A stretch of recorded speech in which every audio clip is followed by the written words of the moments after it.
kids especially need an advocate. They need somebody in their corner to cheer them on. And I tell kids, look, if you don't have a mentor, find one. Because you got to have a cheerleader.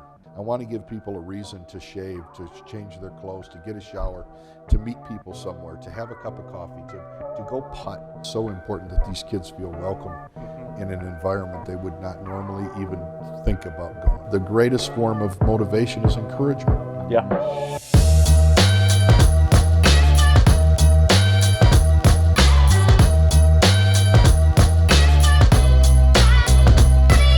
Hey everybody, and welcome to another amazing, exciting, and of course, enthusiastic episode of Finding Peaks. Yours truly, President and Founder Chris Burns, humbled and honored to be here today with Mark Kelbel, Founder, Chairman of Fearless Golf, also prior pro at the Broadmoor. This guy, on a good day, he just told me he's a scratch golfer.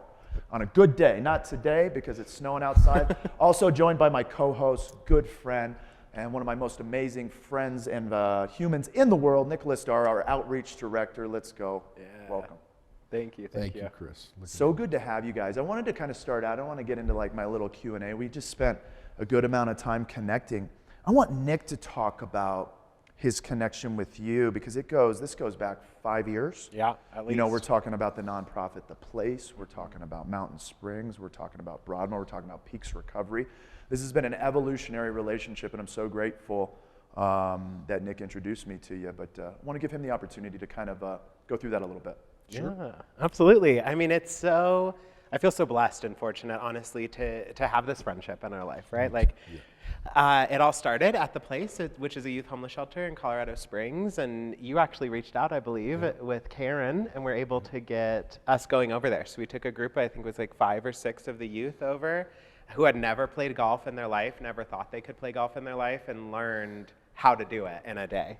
And just the confidence and self-esteem you see growth in that moment, right? Of like, I can do something different, I can show up differently, was so impactful for me, right? And then getting to know you some throughout that process too, I could feel this like genuine connection, right? This like genuine person who really just is there and wants to help people and show up. And that was really what I was like, okay, this is the dude. He's super cool. It's going to be great. And so I've really, truly tried to make sure that we stay in contact and just work together as much as we can, you know? You're able and willing to come and do a free group when I was at Mountain Springs Recovery for our clients, which is phenomenal. And it just really, I think, speaks to your heart and your passion. Well, thank you, Nick. And certainly I felt the same way. You know, Nick and I had a quick connection. We were able to relate, and I could tell that he cared about the same things that I cared about in helping people and how to go about it, and his willingness to think out of the box with the golf too. You know, Nick was not very familiar with golf, but he gave it a shot. I've always liked his style. I've always liked the way Nick treated people. I always liked the way he treated me. Yeah.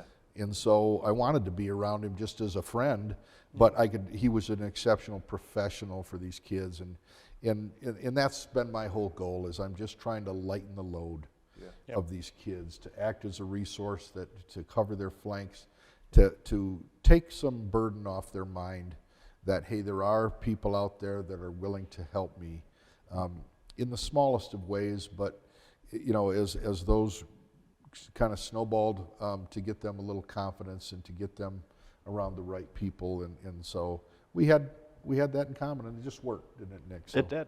It's been a blessing. Yeah, that's I appreciate you guys sharing that. I just wanted to be able to touch on that because there's some history, and I think it's cool to come into this place, and I think you guys both speak to it so clearly.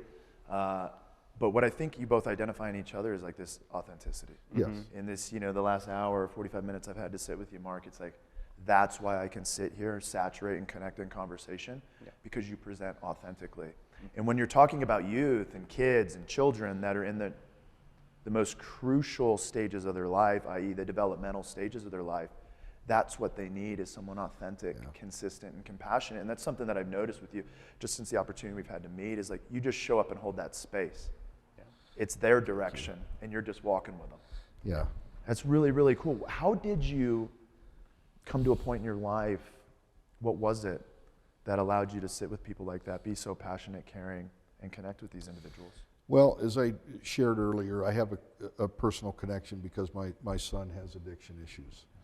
And I could see what a wonderful human being he was, but he had things that he had to deal with that were not going to get solved with screaming and hollering, or or telling somebody to get their what together and stuff. It was not a matter of browbeating. It was okay. Let's do whatever we can do to get you in a better headspace, a better self-image and stuff. And so I've had a soft spot for that. I've always been one of these people that I never wanted to be the wet blanket. Somebody that was going to say no all the time, where I wouldn't even consider going to somebody, can you help me with this? No. Can you give me a ride? No. I've always wanted to be that person that would find a way. And I found that there was a professional at Cherokee Ridge named Todd Laxon, and Todd is now the head pro at Country Club of Colorado. And when I needed help with the charity, when I needed help with the leadership academy that I do out of the Broadmoor, anything, he never said no. He always said, we'll figure it out. Just let me know when. I might have to tweak the date, but we'll figure it out. And to me, he served as a absolute beacon to the community, because that was a needed resource for me. I needed access to golf here, and I couldn't get it otherwise, because the Broadmoor is a private place. Kissing Camels is a private place. Flying Horse is private. Country Club of Colorado is private. You have to be a member or a guest to walk on grounds. And out there, I needed a place to take kids that didn't have access. Right. That could feel welcome. That I didn't feel bad either bringing them. And so that was that was what I wanted to pursue, a goodness, a sort of an effort. I wanted to start an effort to, as I say, lighten the load for these kids. And really, that's how we got started too. And that's a beautiful thing, and something I didn't even write down as I was kind of putting the show together was like, oftentimes these places, to your point, are a bit more affluent. We don't see ourselves inside of those worlds. That's not for me. There's a developmental life skill and posture, if you will, that comes as a result of walking into those places, ordering some chicken wings or whatever it might be. It's like, I can be here, and you get to inform that through your charity to say, no, we get to be here. And it's a level of confidence, I think, that you're allowing or connecting with these individuals that's got to be profound. And it was fun. I think Nick would attest. Even at the range, you'd give people that you were trying to do a little bit of responsibility, even within our group. Hey, can you take these range balls down to that person there? Can you help them a little bit? You know how to do it a little bit easier than that person. Can you just show them how to make the motion a little bit? Give them a little bit more buy-in. Hey, can you go back to the golf shop? Tell them we need a few more golf balls. Here's a few bucks to pay for. Stuff like that, where they became more sort of, they were a little bit more hands-on, Nick. They felt a little bit more a part of things. And then Nick was always there to cover flanks, and all I needed from Nick is a nod. We knew when we were on the same page. Absolutely. Just a look. Absolutely. And I think it's so true, seeing that spark in these youth who have only experienced a lot of hardship in their life, right? Like, they might have been experiencing homelessness since a young age, like 9 years old, and never in their lives could even imagine stepping foot into the Broadmoor and not getting looks, not getting people being like, why are you here? What's going on, right? And to see that shift in them, even in the very first session of being there, is just so impactful and so beautiful to me. It's like something I wouldn't even think of, right? You think it's like golf and we're learning and it's going to be fun, but like just that moment could change their whole trajectory, their whole life. Yeah, and that's what, Karen Henschel, the old head of education for the place, used to say, as she said, it's so important that these kids feel welcome in an environment they would not normally even think about going to. And so that, as we used to talk, Nick and I, we want them to think out of the box and to think, okay, I can do this. You were talking about your jujitsu. I'm sure at some point it was like, I don't do jujitsu. That's for somebody else. Well, you started it, and now you're fully bought in, and it's part of your life now. And so it's just amazing to me. I've been all over the world doing stuff with golf, and it never ceases to amaze me, the allure that it has for people once they're in that once they're there, either on the tee, on the putting green, on the course, whatever. Yep. Yeah, you guys speak to it so clearly, and it's interesting with golf. I think when you started playing, we didn't know what we know now about mental health with respect to sunshine and the earth and movement and connection. You brought up a stat to me before the show that I was enthralled with, that lifetime golfers live 40% longer than the average individual. What? Yeah. How cool. So oh my gosh. Yeah, it's amazing. And that has a lot to do with, like, if you and I said, okay, Nick and Coover and Chris and I, we're going to meet at Garden of the Gods. We're going to take an hour-long hike. We probably get about 8,500 steps in. If you walk 18 holes, you get about 18,000 steps in. You know, you see how much more? Yeah. Plus, it's the obligation to socialize, to be around people, that connection. It makes you feel welcome. It's an endearing thing, and it's also you're in nature, as you said. I always tell people the best thing about golf is the environment. You're out among the trees, the water, the wind, the grass, the birds. And the beautiful thing about where we live in Colorado Springs is, truthfully, all of our golf courses act as much of a wildlife refuge as they do a golf course. I mean, at the Broadmoor, you could see a bear at any minute. You could see coyotes. You could see deer. You won't see elk there, but you will at the Academy. Yeah. You know, Yeah. and you will and so it's just such a welcoming, beautiful place. And it's, to me, that's the best thing about it. Like I always tell people, I got the best office in the world because I'm outside among all this beauty. And I just think it's good for people. As I say, I want to give people a reason to shave, to change their clothes, to get a shower, to meet people somewhere, to have a cup of coffee, to go putt, to go hit a few balls, to go play 9 holes, to go ride around in a golf cart with somebody. Yeah. It's that reason to connect. And to me, it's more people are going to die from loneliness than anything else. And I see it with our kids too. The people that we all work with, is isolation is a killer. Yep. Once a person starts to isolate, it's a surefire indication that they're not doing so well. And that goes right through life. And so it's just a thing that I've seen work. And I believe in it enough to get my nose dirty. As you all know, nothing changes till somebody's willing to get their nose dirty. That's right. And you got to be willing so to get true. in the weeds a little bit. And if you are, then things can change. But it isn't going to do it by holding everybody at an arm's length. Sometimes you got to have conversations with people that peel off a couple of appropriate layers of each other's life to see what really makes them tick. You know, who do you want to call if you hear a funny joke?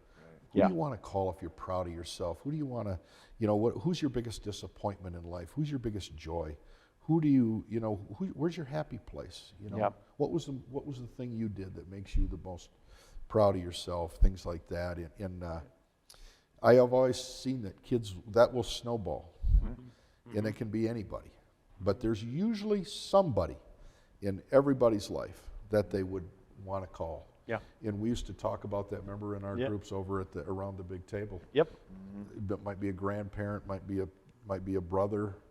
I think back on some of the twins we had over there. The one was basically taking care of the other, and with more severe issues. And you think, okay, well, what a blessing, man! This connection. And to me, those are everything in life, And we're going to have it now. Nick and I have it.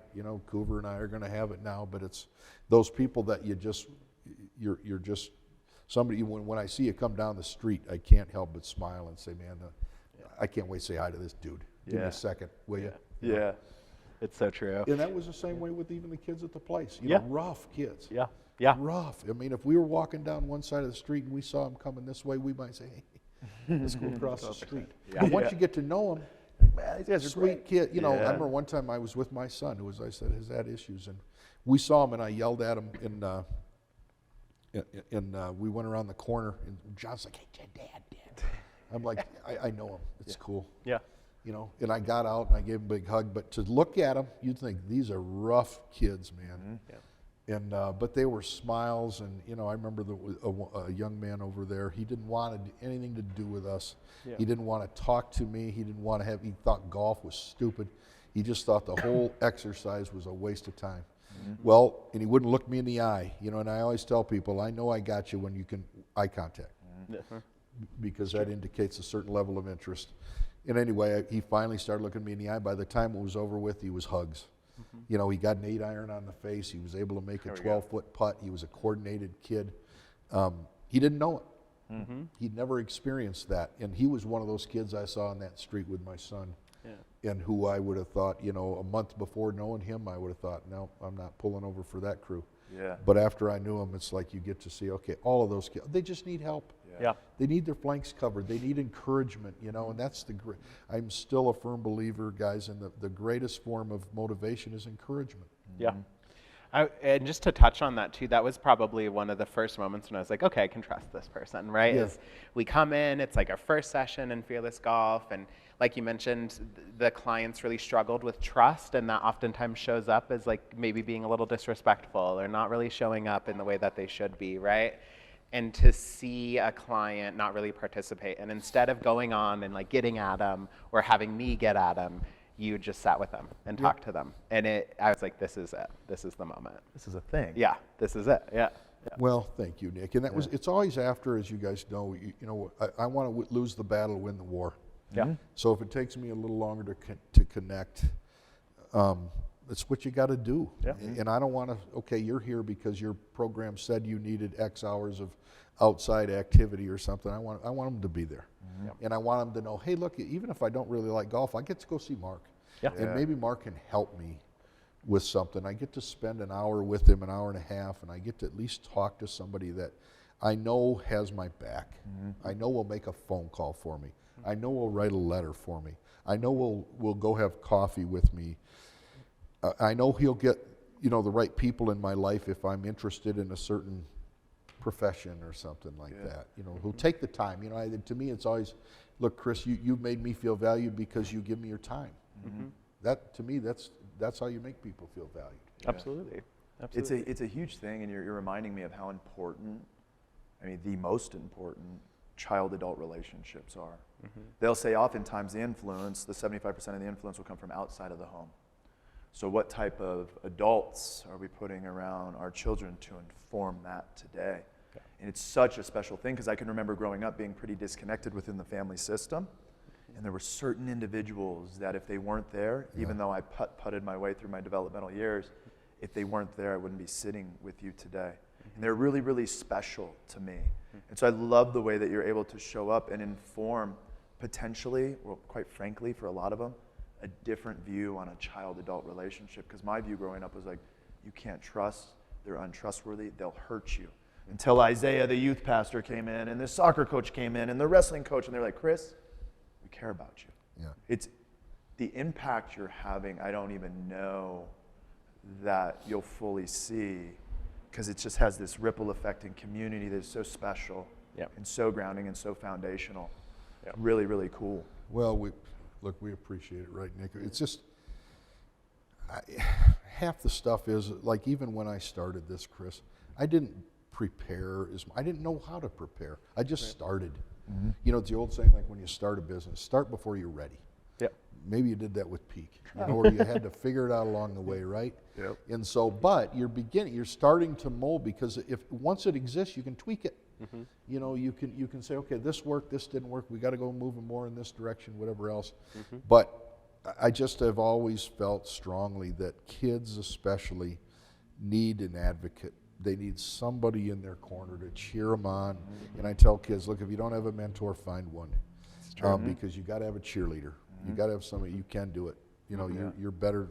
You know, and even to the point where if they screw up, you can say, look, you're better than this. You know, let's. What do we got to do to straighten this out? And, but the kids tell you, one of the things they're so afraid of being judged. Yeah.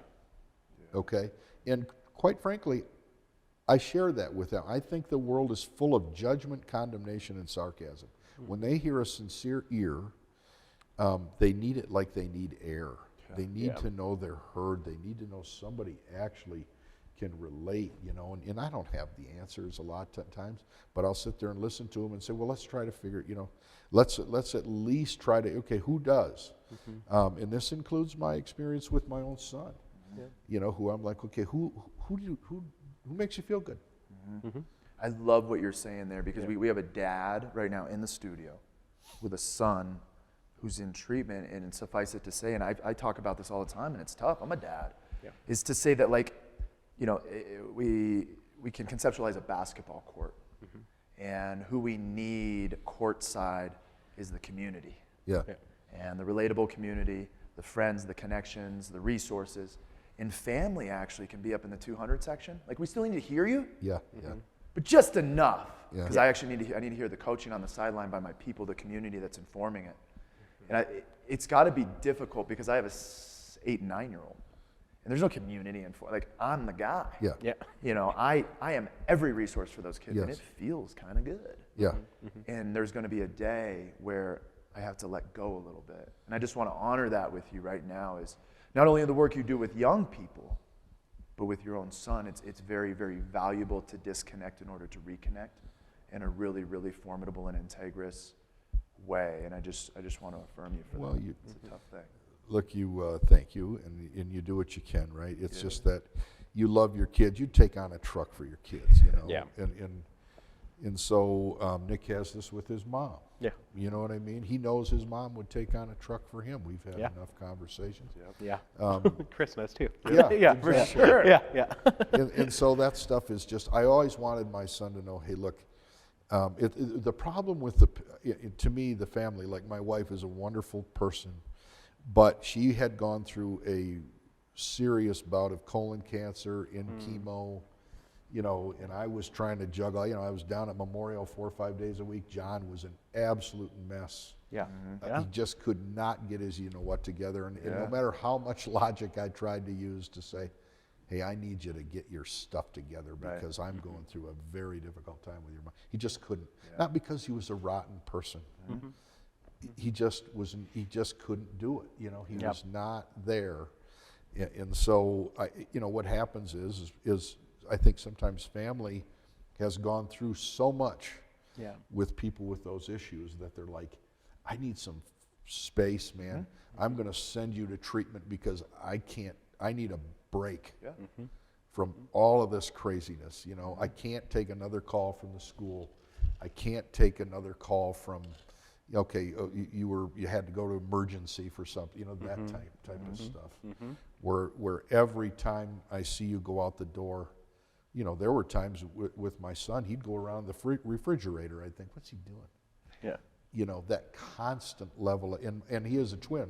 Oh, wow. And he has an older sister, and his twin is pre-med at CU, and just one of these, it's a girl. And that's how my brothers exactly. were too. Yeah, go. This is great. I'll stay here. But I can remember back in those days, I remember his twin would look at me and read my face for my stress level. Like, Dad, are you okay? And I'm convinced in families, when dad's knees buckles, everybody's buckle. If a dad relinquishes his responsibility and his role, it's not good for anybody in that family. Yes. Stress becomes, financial. You don't want to tiptoe around a house where you think a dad's going to throw a plate across the room at any minute, or throw dinner on the floor because he was expecting spaghetti and he got casserole. Yams. Yams. So, it's one of those things. And so you do the best you can. It's not easy. But I couldn't live with myself if I didn't continue to go back and say, what can I do? I'm just not one of these people that can stand beside and say, I hope you get your stuff together. Good luck to you. Right. You're on your own. It's a tremendous thing to be able to provide that resource. And I think families, a lot of times, when we're conceptualizing our family and we're reading the Dad to Be books, the pages, they don't get to the spot where it's like, if your son or daughter struggles with a mental health disorder, just turn to chapter 2. We'll walk you right through it. No, it's like the diaper and the room and the setting and the light and the things, and you're like, I got it. And then this thing happens, and you're like reeling because it wasn't in the textbooks. It wasn't in the youth group. It wasn't in these things. It was, we conceptualized this. And so I think when we get into these moments, we do the absolute best we can. But I think when families are like, you got to go, it's to say I can't do it. I think there's a lot of authenticity to that. Oh, sure. Because it's clear to me I'm out of bounds here. And so I think we go through our own process. One of the cool things we do at Peaks that I think is just new, connecting, and something more in alignment with Parallel Recovery, which is Lisa Smith's family program. What we do is we walk families through a 4-week curriculum absent of their loved one, with the family therapist who actually doesn't see their loved ones individually. They do their individual therapy, and we reconnect at the end, because families really do have to go through like a grieving process. I didn't expect this. It would be crazy to expect this. You would too. I need to go through a grieving process. I need to go through a boundary process. I need to go through some identity and purpose. Like, who am I and what am I in this current setting? And so I just, will continue to affirm the fathers that stand up and put one foot in front of the other and mess this thing up one day at a time. That's the beauty. No, and Chris, you speak the truth. I mean, like for me, I had a sports background, and I wasn't expecting all state out of my son, but I expected to go to games and to, have all that be a part of it. But it was a very short-lived with him because of his issues. And I would be lying to you if I thought it was disappointing. I missed out on that, and I've talked to other dads who's had the same experience, but it doesn't. But the hardest thing I think for people, parents, and all that is even loved ones of people in treatment is you got to let people have their own lane. And meet them where they are. And support them in that. And let them know, look, you can live a life that I will be very proud of you and very happy for you, that doesn't have to be in this thing that I had already a preconceived notion of the way I wanted your life to go. And there's so many things that, like, honestly, guys, one of the biggest blessings of my life, even through the tragic situation of my son's illness, is to get involved with this world, with the treatment world, with the recovery world, with the addiction world, with the mental health world. I have grown so much. I have met so many amazing, utterly, beyond, impressive to extraordinary people.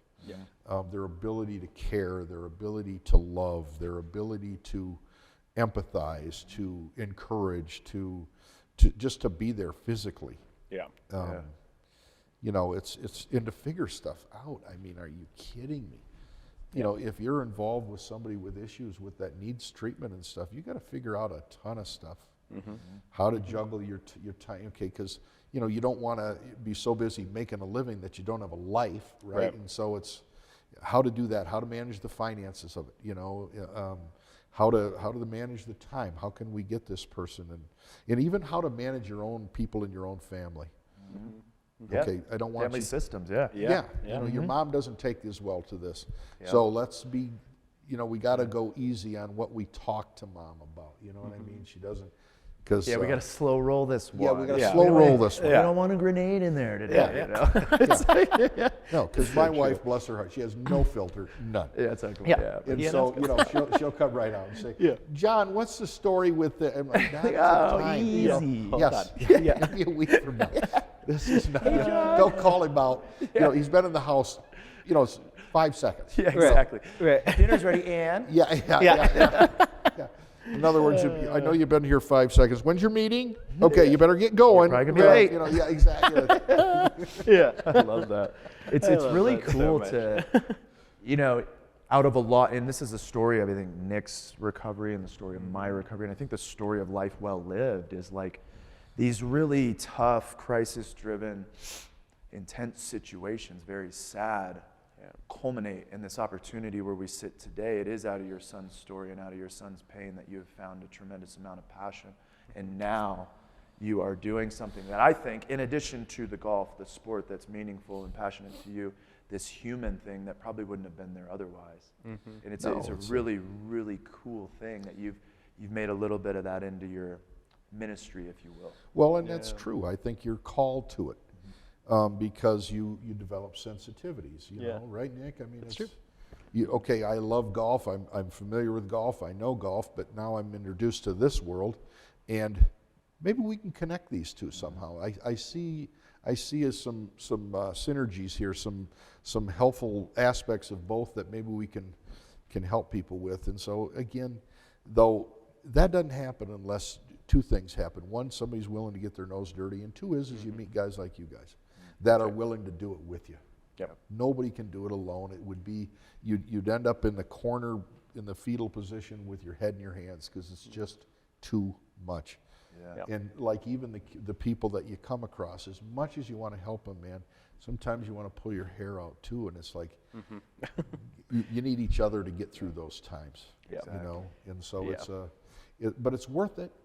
It is. Because once you get over it, like with Fearless Golf, my favorite kids are the hard kids. Yeah. The really hard kids, right, Nick? You and I talked about that up at your office. It's true. Where you're just because you have the biggest influence on them. Yeah. And I'm after influence. I'm not after effect. Like if you and I see each other, and I'm not going to just talk, Chris, about the speed of the greens and how you hit your 7-iron and how's your Florida vacation. We're going to talk about some stuff about what we know about each other and how I might be a blessing in your life and how you might be a blessing in mine. And Nick and I have that. Yep. It's true. He knows I care about him. Yep. And I do anything for him because. And he knows I never blow him off. You know what I mean? Like when Nick texts, I'm back. Because I know, like, and admire him. He's a great human being, and I know, okay, he's worthy of my attention. Yep. He's proven himself. When Nick and I, stuff's going to happen. Yep. He's not just going to. He's never going to blow me off, and he's not going to never follow through. He's a professional. Yep.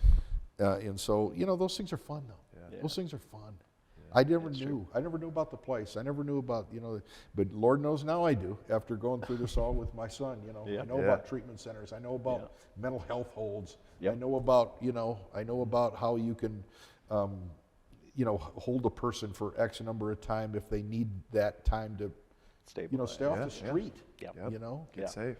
I think Be safe. Yeah. That's it exactly. it really just again brings back that idea of these ripples and these connections, right? And these moments in our lives that we might not even think about, and how that can affect so many people and change so many things, right? Like if I look back to years ago, I don't even remember what year it was, but when we first met at the place, right? Like how could we have seen this happening, right? How could I have seen that I would come out with another group of clients at another treatment center and be able to meet your son and talk through it and be able to support you, right? John. Yeah. And that, I think, is just so beautiful and such a cool moment, right? And then if we go but even further, like if I wouldn't have come to treatment, I would have met Chris, and then would I have been here? No, right? And where would my family be? And I think we miss that so often, as these small things, right? In the moment, they look like nothing, like it could just be a whatever moment, right? But how much of an impact those moments can really have on our lives and the lives of thousands of people around us. Especially with so much hindsight, Right. It's like, to your point, Mark, is like, it is always the toughest one I want to help. You could ask Cassidy if she was sitting right here. She'd be like, yeah. I'd be like, who did I come home and talk about it? She'd be like, Nick. Yeah. I'm like, there's this guy, and he just won't. He's like me, but he won't. He can't. There's no way he's going to make it. Maybe he will. Yeah. I don't know. Yeah. I'm kicking him out. He's got to go. I stayed. And it was just this thing back and forth. And I remember when it was like, I see you, and you see me, and we're going. Yep. And I'm like, boom, he's a leader. Nick's in charge. Yeah.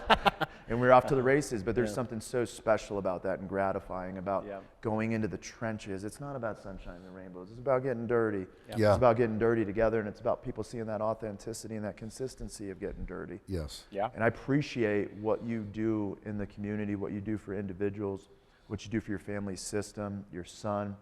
Wanted you to be able to chat with the viewers a little bit before we cut off on how do we find you? What are the resources? How do we get a hold of you? How do we make donations? Well, you find me by getting a hold of people like you who say, I got his number. I don't have a website for Fearless Golf. I should, but I don't. And most of it, honestly, is because I am a completely technically challenged person. You're not too bad, because I found you a little bit. You did? Yeah, I found a page that talked about Fearless Golf. It talked about you being the operational or the chairman or something of that nature. Okay. And I read it was a section like this, and it said Fearless Golf. So somebody's got you published somewhere. New Horizons is my liaise. There it is. Yep. The New Horizons Foundation. And I felt it was important to have a liaise because I wanted to let people know, look, there's a process to your donation. Yep. In other words, it just doesn't, okay, well, I gave you $2,500, Mark, what'd you do with it? You know, there's a process to all that stuff. And there's an accountability and there's organization to it. And I just felt it was an important thing for me to have that accountability, sake of argument. Yeah. So if you want to, if you're kind enough to donate, if you're interested in what we do, it's through the New Horizons Foundation and we're Fearless Golf is the name of the project. That's where I found it, under the New Horizons. So we can check it out under New Horizons, which from what I read on there is just a safe kind of nonprofit third party that connects and resources smaller nonprofits to help get the funding and that kind of thing. Yeah, we have that entity, and my partner, Ty Saltzgiver, suggested I do that back in the day when I formed this. And so that's how we do it. And then we're basically entrenched in the mental health community, Chris, as you know, and Nick and I have worked together for years, and anything we can do in that sort of that young adult space, that 18 to 22, 23, 24, with helping them, we always talk about helping them transition to healthy adulthoods. I love the addiction space, the treatment space. I've got a soft spot for that. Yeah. Work with Nick on that too. If you guys called me, I'd be happy to form something. I just think I want to go where I know that people are being helped. Mm-hmm. And I want to work with great people. You know, I want to have buy-in from my partners. In other words, okay, we believe in this too. Yep. I'm so with that. You know what I mean? Like, just really being respectful of people's time. Yeah. And I just I'm so grateful that I get to fill my time with people like yourself and Nick. I mean, we were voting on a scholarship we're giving out at the end of the month, and we're reading through these essays, and then we're talking. And then we're reading through these, and then we're talking. And then 45 minutes goes by, and we've read 2 essays. Yeah. Right. You know, and it's like, that's what my life gets to be today. And I'm so grateful that today you both were in, and I had the opportunity to connect with you. It's just been a wonderful day. It was snowing outside. I'm like looking behind the podcast. We got flurries. Like, it's good to be alive today. It's been an awesome 24 hours. It's been an honor and a pleasure, guys. Thank you so much. Thank you all for coming on. And to all the viewers out there, all the people that call us home every Sunday, until next time, my people, peace.